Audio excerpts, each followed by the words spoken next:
មកទៀតហើយជាមួយនឹងការ review បង្គាភ្លាទ្រាំបាននេះនិយាយទៅអញ្ចឹងសម្រាប់គ្រឿងនៅក្នុងរសជាតិថ្មីហ្នឹងគឺមានជាមួយនឹងស្លឹកក្រូចសើចខ្ទឹមសហើយនិងគល់ស្លឹកគ្រៃជាពិសេសនោះគឺម្ទេសខ្មែរយើងនេះឯងហើយសម្រាប់អ្នកណាដែលអត់ចូលចិត្តរសជាតិផ្អែមគឺជ្រើសរើសយករសជាតិមួយនេះអូយធំបាននេះមកមីមក review ជាមួយនឹងបង្គារសជាតិថ្មីណាឆ្ងាញ់ខ្លាំងបើនិយាយពីរសជាតិវិញណាជាមួយនឹងបង្គាហ្នឹងគឺស័ក្តិសមរសជាតិផ្ដោតទៅលើជូរហើយនឹងជាតិប្រៃប៉ុន្តែមិនប្រៃបាក់ញ៉ាំទេណាបានន័យថាវាមានជាតិផ្អែមចូលនៅក្នុងហ្នឹងឯងប៉ុន្តែបើចង់ដឹងថាឆ្ងាញ់ដូចអាមីនិយាយមិនអត់តសា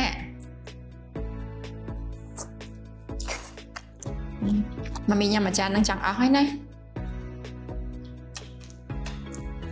អូយឆ្ងាញ់ខ្លាំងណាស់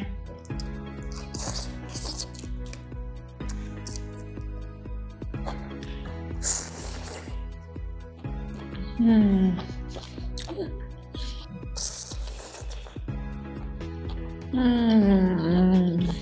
ត្តអស់មួយចានហ្នឹងហើយណាអ្នកដែលចូលចិត្តគ្រឿងសមុទ្របំផុតគឺម៉ាមីនឹងឯង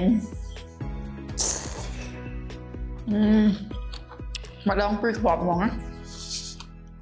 ឥឡូវហ្នឹងគឺម៉ាមីផ្ទាប់បង្គានេះដាក់មួយបាយម្ដងហ្នឹងអញ្ចឹងកុំភ្លេចណាកំងបង្គាភ្លាគឺមានបើកលក់ហើយ